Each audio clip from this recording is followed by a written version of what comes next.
Hey up everyone, how's it going? Welcome back to the channel, and this is my brother's GTX 1070. I like this card.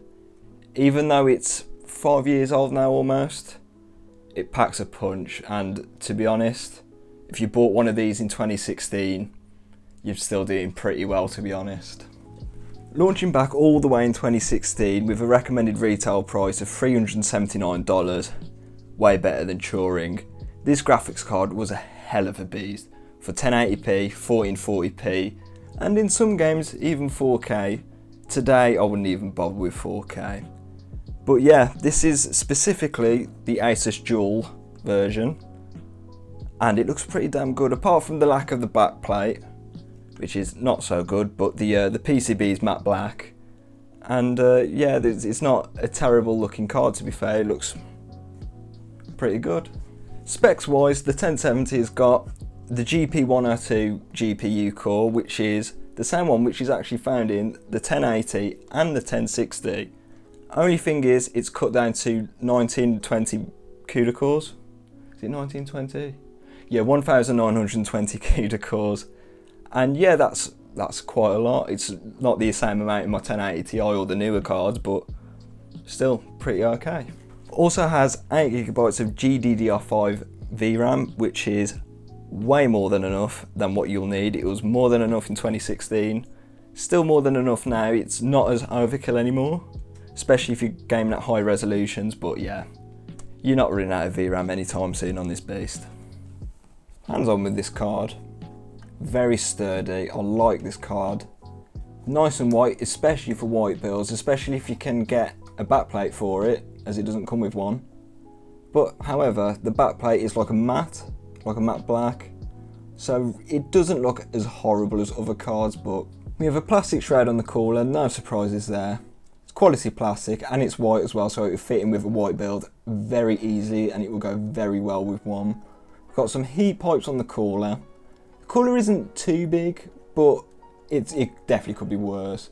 And it keeps the card well under control, well away from thermal throttling at only 70 degrees. So, enough of all the specs malarkey. How well does it actually perform? I've lined up 5 games. The rig we'll be testing in this is my personal rig, and that's got a Ryzen 9 3950X, 32 gigs of Corsair Dominator RGB RAM, only clocked at 2666, shouldn't be too much of an issue. And we've got an 850 watt power supply, which is plenty for this. You could run this off a 500 watt power supply. This is pretty power efficient. But anyways, let's get to the benchmarking.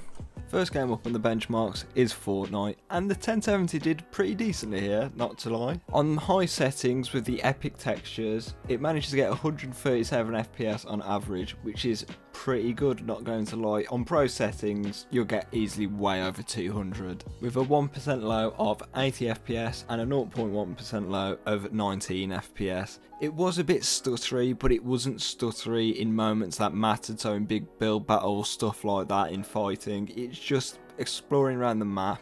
So it's there, but it's not too bad, and it's not in the parts where it actually matters. So past Fortnite with flying colours. Next game up is F1 2020, a personal favourite of mine, and on the very high settings, completely maxed out it was. We did really well. As always, F1 really optimised. Codemasters did an amazing job with the optimisation on their games. So on my typical benchmark of the Australian GP in the wet, we managed to achieve 109 FPS on average, which is pretty good. Following that up with a 1% low of 91 FPS and a 0.1% low of 78 FPS. Really optimised. It's just amazing. There was no stutter at all. You'll have a really great gaming experience if you pair this GPU with a good processor.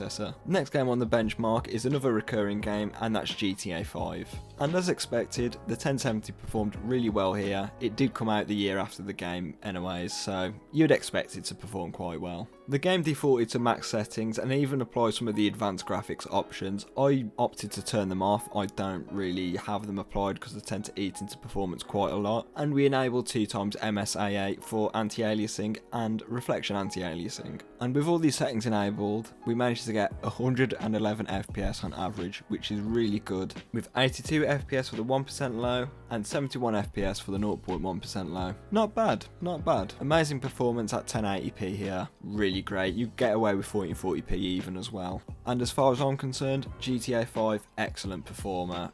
Rockstar have done a good job with optimising this game over the years, and yeah, nothing else to add here. Next game on the list is Cyberpunk, and Cyberpunk actually performed roughly where I'd expect it to perform, to be fair. And CDPR are actually committed to improving the game, and especially the performance of the game, which is not the greatest at the minute, so this might be a title we might have to revisit. However, on the medium preset with the 1070, going around sort of the Corpo Plaza area in downtown, we got 49 FPS on average, which is totally playable, especially with this game and its notorious bugginess and awful performance. With hardly any stutter, and that is shown in the 1% and 0.1% lows, so we've got 40 FPS for our 1% low and 17 FPS for our 0.1% low. All in all, not too bad, to be fair. It could be way worse, and I do really feel for the people that don't have the best of the PCs in the world. I really do feel for you. Next game up is AC Odyssey. I don't have Valhalla, so if you want me to test that, just let me know. But anyways, in Odyssey, we got decent performance, I'm not going to lie. Not the best, because it's an Ubisoft game, and they're not the best at optimising their games.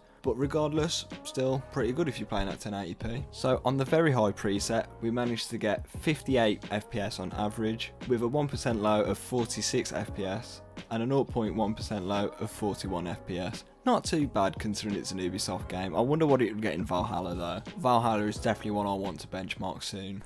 Okay, so looking at them benchmarks, is this card still relevant? Yes. It's about as powerful as a 1660 Ti. I don't have one of them. I used to, but I didn't benchmark it for some reason. I don't know why. I didn't really do the channel back then. But yeah, this is about as powerful as the 1660 Ti. Yeah, you're lacking a few features like the touring encoder, GDDR6 memory over GDDR5, but this has 2 gigs extra of it, so yeah.